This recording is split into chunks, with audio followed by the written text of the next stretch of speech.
Good afternoon, everybody. This is our mic check. If you can see us, if you can hear us, go ahead and give us a thumbs up so that we'll know everything is working properly. We will start promptly at 3 o'clock. Everybody, this is our mic check. If you can see us. It's working.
Good afternoon, everybody. Thank you so much for joining us today on the Dade County Weekly Update. We have several guests today, so we'll get started pretty quickly. Remember, if there's something that you would like us to talk about, please email us at info@dadecounty-ga.gov. And thanks for coming to the right place for the right information. Our guests today are Dade County Sheriff's Office PIO Chad Payne, Josh Ingle with Dade County Schools, Fran Randolph, who is with the Dade County Complete Count Census Committee. So that is the Census Committee here in the Census Committee here in Dade County. She will be doing the drawing. So for any of you who completed your census in one of this past weekend's events, make sure to watch and share. So see who wins that drawing. We will also have Evan Stone, who has an announcement about those mysterious seed packets coming from China, as well as Dade County Executive Ted Rumley. If you know anyone who would be interested in hearing from any of our guests today, go ahead and invite them to watch this live broadcast or start a watch party so you can hold your own discussion. And remember that you can also watch this later on Facebook or YouTube, and sharing the links to our videos is super easy. So we will get started with Chad Payne, the Public Information Officer for the Dade County Sheriff's Office. Good afternoon, everyone. It's great to be here with you and great to be doing this. First off, I want to start off by talking about the courthouse. And something we hadn't been able to talk about much is the new processes that are going on down there. As of right now, each individual office inside the courthouse has their own way of how they are handling the COVID situation. So when you go in the front door of the courthouse, if you're the officer that's sitting at the x-ray machine, the deputy, if he asks you, where are you going or what are you doing, he's asking you so that he can know how to respond to, if say you're going to the clerk's office, well, he may ask you to handle that a different way. Or if you're going to the magistrate office, he may ask you to handle that a different way. So don't take offense or anything to him asking you where you're going, because he's just asking so he can know how to better direct you. Something else that's happened is, and we'll have more on this next week, is that the judge over this district has issued an order halting court for a little while, non-essential things. So we'll have a little bit more about that next week. Other than that, that's about all I've got. And as always, if you have any questions for the sheriff's office, you can email info@dadesheriff.com, and that'll get to us, or you can call us. We're always here, and if you have an emergency or anything, you got to call 911. But again, if you have any questions or anything, feel free to give us a call, and we'll be happy to answer it. Thank you, and we'll see y'all next week.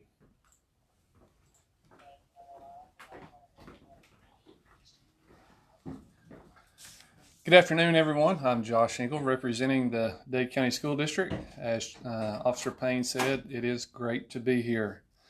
As far as the school system goes, we had a big day today. This morning we had new employee orientation. That was held at Dade Middle School from 8:30 to 11:30 this morning. We had quite a few new employees there, but we were able to socially distance and spread out, just kind of go over, give an overview of our school system. One thing that has changed as far as students go in our calendar is that the first day of school for students is August the 13th. I know you may have a calendar at home that shows August the 7th, but that has changed. First day for students is August the 13th. As far as employees go, everything remains the same. So all of our employees will be back in their school buildings next week. Also, if your student is planning to ride a bus, we need for you to go ahead and register for us on our website. If you visit www.dadecountyschools.org, you should see the bus registration banner on the very front of the page. And one last thing, next week is our open house. Our open house dates are August the 5th and 6th, and you can find information about times at each of those at each of the locations on our website. I'll close with this. Our website is the best place to find any information related to answer some of your questions. And Superintendent Dr. Harris, she puts out a weekly newsletter, and all of the information that I'm providing for you at this moment comes directly from her weekly newsletter, and you will find those archived on our website under the superintendent's page. And any other information as far as calendar updates, calendar of events, all of that can be found on our website. If you have questions, please feel free to reach out and give us a call. You can email us. The number to the central office is 706-657-4361. My extension is 10022. You can call my cell phone. You can text. My cell phone number is 423-504-2222. And thank you so much for allowing me to be here today, Miss Anderson. You're welcome. Thank you for being here. Hi, both of them were so excited to be here. I'm not quite sure I am. I'm a little bit scared. But anyway, my name is Fran Randolph, and I'm going to talk to you a little bit about the census. I know you've heard census, and there's good reasons. Number one, the census, many of you probably can think of a time that there was a census, and a real famous one back in 2000. In the year zero, about 2,020 years ago. And that was a census that Augustus Caesar put out, and they were sending their census in order to get money. They wanted to get money, and they needed to count the people in order to get the money. This census is not that. It's just the opposite. The government wants to distribute money, and they want to do it correctly and equitably. And the only way they can do that is by having the correct number of people. So let me tell you a little bit of history about the census. In the United States, the very first census took place in 1790. And at that point, it was put into the Constitution that every 10 years the census will take place in order to do the counts for every area. They've done it differently. Things have changed, but there's been a census every 10 years since 1790. The information that is gotten from the census forms are 100% confidential.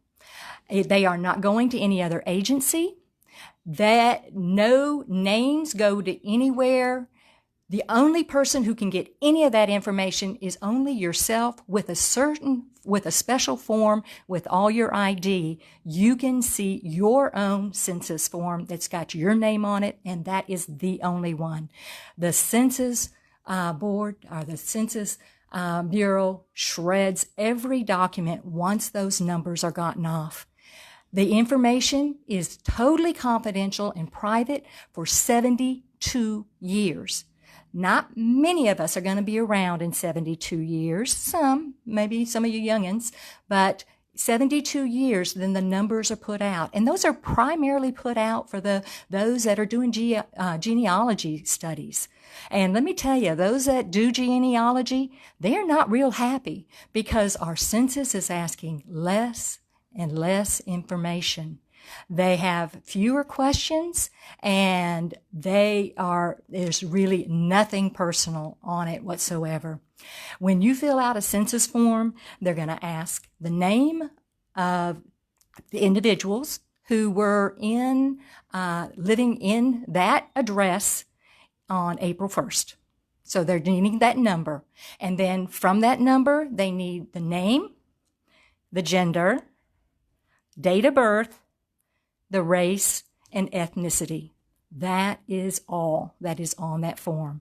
So it is not intrusive. It's not any information that anybody can not get easily off of the computer doing any kind of a search. I had the privilege of being a part of the census in 2000. I did it in 2010. And I actually started in 2020, and I'm set up now to be able to go back on the field. But just to let you know, in case somebody comes to your door, nobody is on the field right now. If somebody comes to the door, knocks, and say they're with the census, they are lying. So do not give any information and call the sheriff's office and let them know, because we need to know if there's people that are out trying to get information. Nobody will ever ask your social security number, your banking information, nothing. So anybody asking for that information, you know it's somebody scamming you.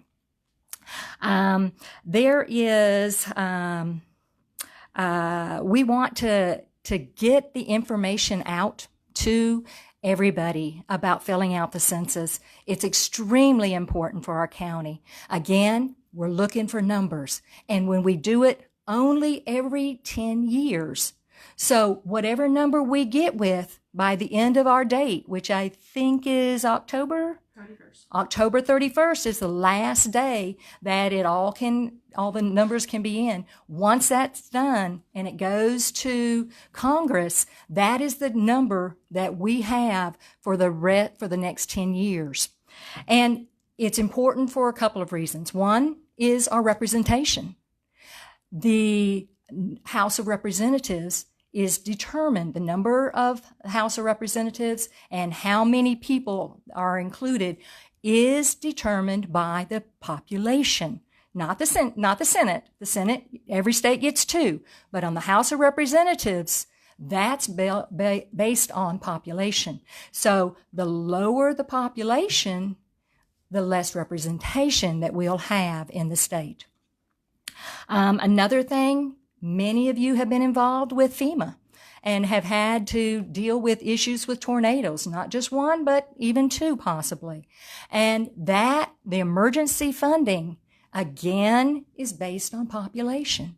If we don't have the numbers, we're not going to get those resources that we need to help you if there's an emergency. The schools, the funding for schools, again, is based on population. The population is important. Dade County High School was originally determined that it needed a new building because of information on the census. The senior citizen building, that's why one of the reasons they need dates, because when they found out the number of people that were getting to senior citizen age, they saw that they needed to have a resource for those older people and places for them to go. That's why it was determined, because the census showed that information. Employment opportunities. We want to get new jobs into Dade County. We want new restaurants to come in. Many times, what they look at, not as, how lovely we look, but how many people live here. Do they have the people that can be employees? Do they have the people that'll buy their product? All of those things are based on population. Extremely, extremely important to go out and make sure Dade County is totally represented. There may be a time in the next couple of months that they will be putting some census workers on the field, but you will either get that information here or through Evan on the TV or in the paper. You will find that out, and they will always have a badge, and that badge will show if they are census workers. So please be cooperative if they do come to your door and then ask for this information, but make sure that you feel comfortable to look at that badge, make sure that they're the person who they say they are. You know what? I think I've talked a whole lot. So I am sorry to have gone on so long, but if you have, I've got the most important thing. The drawing. This past Saturday, we had an event at Rising Fawn Church of God, as well as at the high school, in which those that filled out their form while they were waiting in line, they went ahead and got the computer, we had some laptops there. They were able to do that. It takes probably 5 minutes at the most. Unless you've got a house of 10 people, then it takes probably 10 minutes. But anyway, so at that time, we told them that we would be doing a drawing for $100 if they filled out that form at that time, and many of them did. So I'll be drawing that, and the individual will be coming here to the county commission's office and get there with their proper ID, and we will be making sure that they get that $100. We will be having other events. We are hoping that the churches will get right behind us in supporting the census. If any churches that are open now would like to have bulletin inserts, if you would like to have brochures to go on a bulletin board, if you're having an event coming up, we will do what we can to make sure that the people in your church get their information. So, drum roll, please. Da-da-da-da-da-da-da-da-da. The winner of the $100. Oh, and also, they're doing this in the library too. And if you go into the library, be sure to let them know that you want to be in that drawing for the $100. If you haven't, you only fill it out one time. The winner is Tabitha Williams. Tabitha Williams. So I'm hoping you're hearing this, Tabitha, and you're excited about that. But we will be giving you a call in just a minute. Here is the information again. Feel free to go to one of our events to do this, or you can just simply call 844-330-2020. So you can make that phone call and an individual will walk you through the process. You don't even have to do anything. And if you've got a computer and you want to do it on a computer, go to my2020census.gov. So thank you very much for your attention. I guess you're attending. So anyway, so have fun and hope to see you around. Bye-bye. Well, that was a very good report, and census is so important. I know we're going to be talking a lot about that over the coming months. It's very important for you to go online. It's real easy to do, and it means a lot to the county. Afternoon, I'm Evan Stone. They've asked me to come on. Earlier this week, I interviewed Sarah Dyer, who is our Dade County Extension agent, works here in the county for the state, about a seed issue that is now really made national news. But we don't know of anybody that's got these in the mail here in Dade County as of yet, but you may have heard about it where some seeds that came in the mail, a package with some Chinese writing on there. They didn't know exactly what they were, and they still don't. They want you to not plant them because they're not to be planted.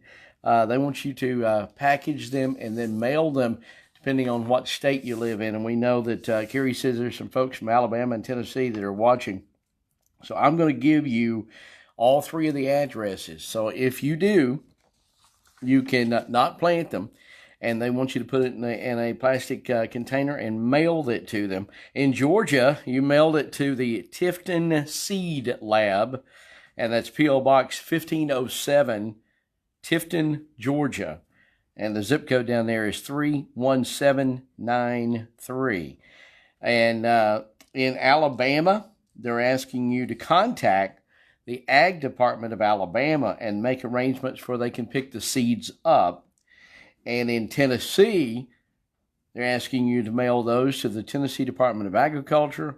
And that's plant certification, P.O. Box 40627, Nashville, Tennessee, 37204.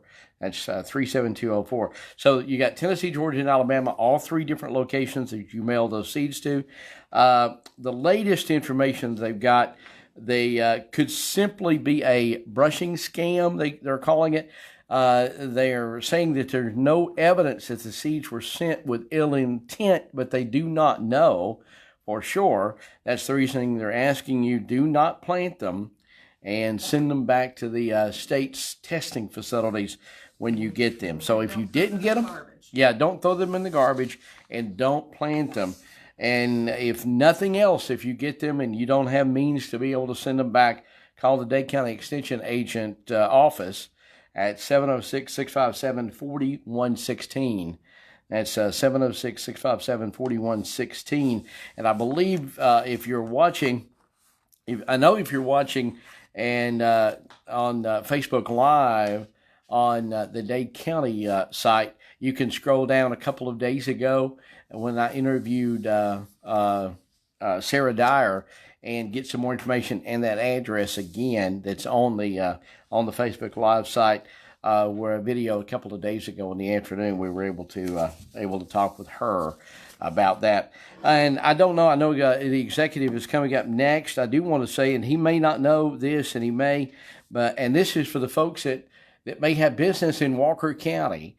You may be going to the Walker County Courthouse, and I think the executive is going to talk about Dade County here. But as of noon today, the Walker County Courthouse has been closed until August let me get the exact date here. This is in case you're going to be traveling over there to Walker County for whatever reason. They're going to be closing that until August the 3rd. They're going to be closed the rest of the week. They had according to the judge's order, the Superior Court Clerk Chief Justice Christina Cook Graham signed an order today to close the building at noon after someone employed at the courthouse tested positive for COVID-19. The closure is going to give them an opportunity to clean and sanitize. The courthouse serves as probate court, clerk of courts, state solicitor, juvenile court, and other functions. Now, the only thing that this does not affect, okay, is the Walker County Board of Elections and Registration is doing advanced voting, just like they're doing here in Dade County. And that has not been affected. The courthouse is still open for you to go in and vote. And advanced voting is, of course, going on 8:30 till 5 in Walker County. So some of you may have business in Walker County to go to the Walker County Courthouse, but they've closed that now until Monday. So don't know if the executive knew that or not. He's fixing to come on here. I know he's got some information to tell you about Dade County courts. So thank you very much. But once again, if you get those seeds in the mail, don't throw them away. Don't plant them. If you're unsure of where to mail them, just call the Dade County Extension Office. Sarah Dyer will be happy to help you with that. 706-657-4116. Thank you.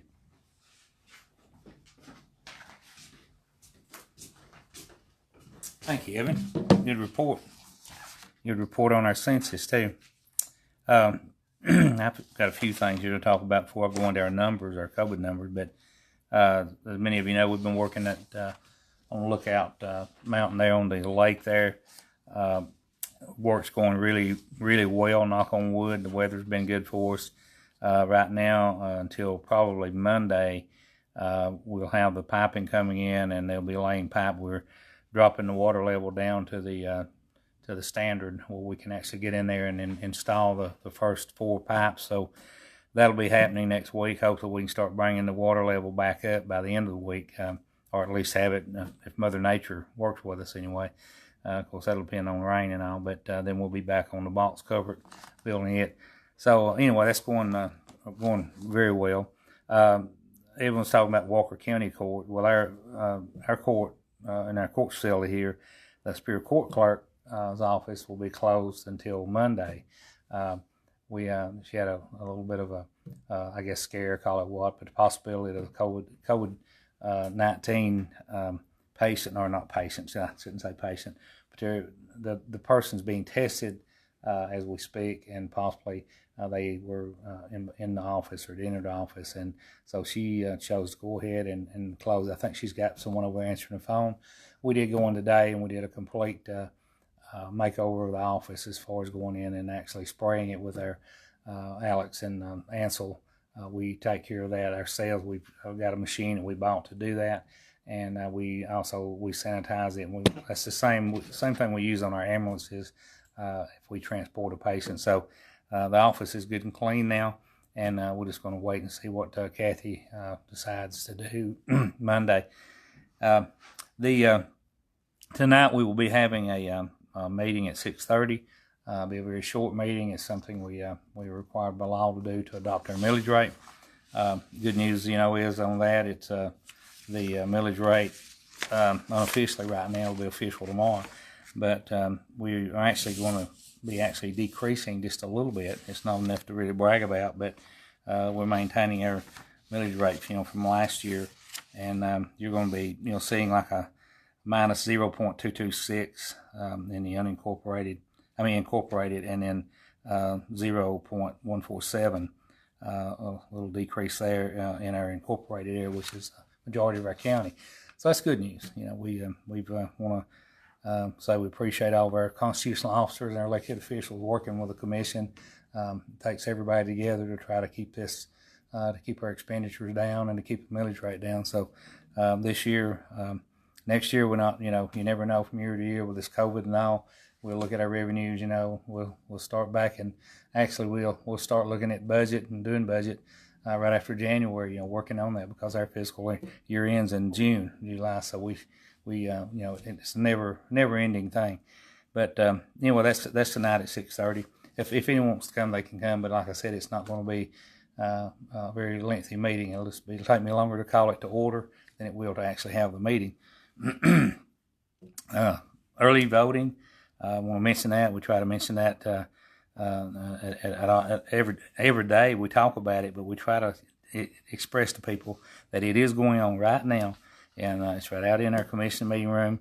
They go Monday through Thursday, 8 to 5, and then Fridays, 8 to 2.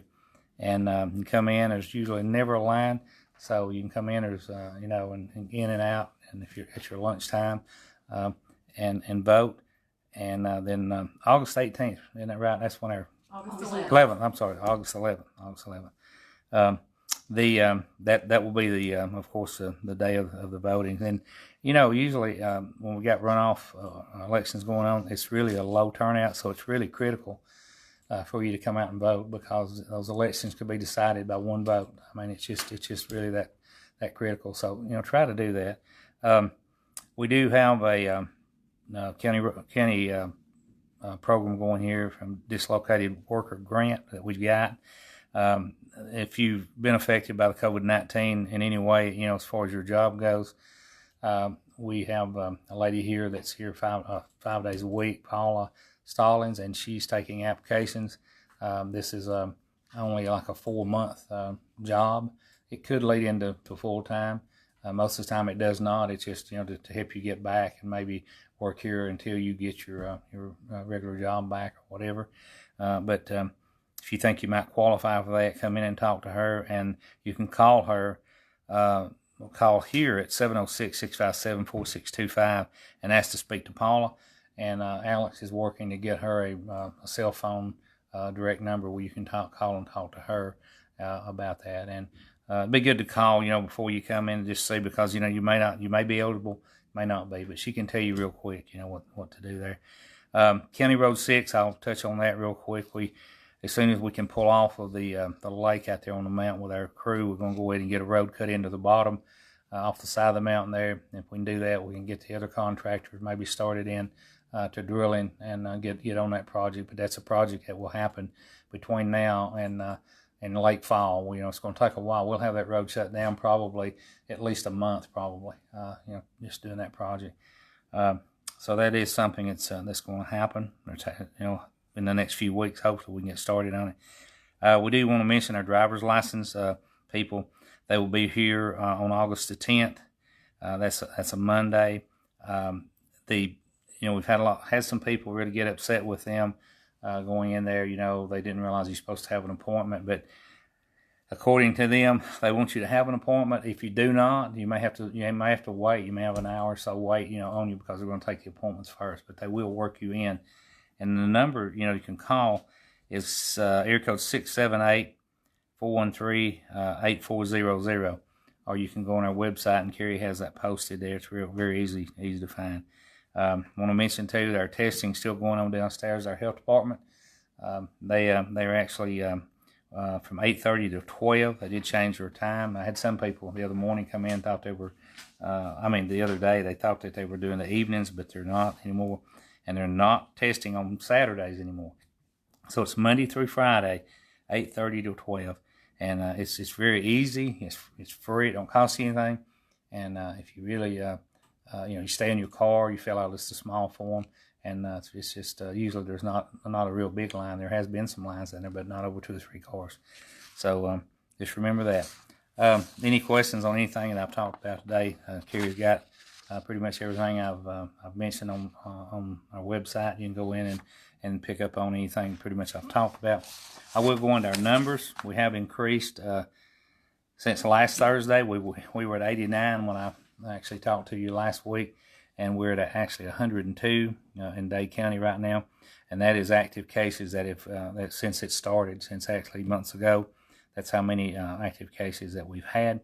In reality, we've probably got maybe now probably around 16 to 18 active in the county, which a lot of those, about half of those, will be coming off probably between now and our next conversation next Thursday, because they will be over their 14-day period there.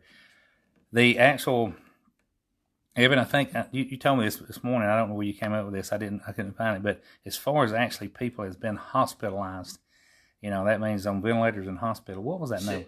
6. 6 since the beginning, Okay. and it's on the Department of Health website. Okay, I'll pull that. I couldn't find it, but that was pretty interesting. So, out of all these 102 that we're showing right now, Of course, we've had one death out of that, but there's been 6 people that's actually been hospitalized from Dade County that were that serious. Most of them, they just did the 14-day quarantine. So that's Walker County. They were at 475 last week, and now they're 504. They've had an increase. Courthouse County went from 423 to 491. Chattooga County, they were at 101 last week. They're at 158. Whitfield County, they were at 2,410 last week, and Whitfield County is now at 2,881. Pretty big increase. Gordon County, they were at 723. They're at 923 now. Floyd County, they went from 905 to 1,138 in Floyd County. There's still 2,429 unknown counties. The addresses that have not been linked to the counties yet in the state. And that number there kind of varies. It goes up real high and it'll drop back down, so it's pretty interesting there. Moving to Tennessee. Tennessee so far right now, they have 100,822 confirmed cases throughout the state of Tennessee. They also, out of that number, they have 62,129 recoveries. Tennessee does give us the recovery numbers here. Hamilton County in itself, they went from 5,098 as of last week, and they moved up to 6,078. That's a pretty big increase. That's just in Hamilton County. They have 1,797 active cases right now, with 3,502 recoveries. Marion County, they went from 170 to 228. They have 75 active right now with 104 recovered. They've also had 45 deceased. I might mention Hamilton County, they've had 45 deaths. Grundy County, they were at 88 last week. They're at 106 today. They have 24 active with 63 recoveries and 2 deceased. Sequatchie County, they were at 82 last week. They're at 88. They have 33 active cases and have 55 recovered. Millage County, they were at 75. They're at 84 today. They have 44 active cases and 40 recoveries. Bradley County, they were at 1,511 last week, and they're at 1,871 today. It's in Bradley County. At this time, they have 497 active cases. They've had 1,048 recoveries out of that 1,871, and they've had 10 deaths. Alabama, moving down to DeKalb County, Jackson County, they were at 613 in Jackson County last week, and today they're at 720. They've had 3 deaths. They've actually had 189 cases reported in the last 14 days. DeKalb County, they were at 1,407 last week. Today they're at 1,594. They've had 10 deaths, and they've had 393 cases reported in the last 14 days just in that one county. So the numbers, they keep going up, and so just don't let your guard down. It's still out there, and try to wear your mask, do your social distancing, especially at churches. I mentioned this morning, I think one of the reasons that we are kind of maintaining a kind of a low number in Dade County is people, they are stepping up to the plate, especially they're wearing their mask, they're keeping their distance, 6 foot, but they're really watching it at churches too and at funerals. I've noticed that, and they're really trying to do the right thing. You're not only protecting yourself, you're protecting that person that you're meeting there in church too, or just try to use common sense. That's what it boils down to. We got any questions? Okay. No questions. All right. Appreciate everyone watching this. Hope it's informative for you. We'll be back next Thursday at 3:00, and or before if we need to, just like the other day when you came on about the seeds. Yes. Anything that really jumps out, we need to be back. We can be back on in a matter of minutes. So we appreciate everyone working with us. My number is 423-667-8999. Call me or any of the commissioners. We'll be glad to help you any way we can. The commissioners' numbers are listed online on their website, and we'll talk to all of you Thursday at 3:00 next week.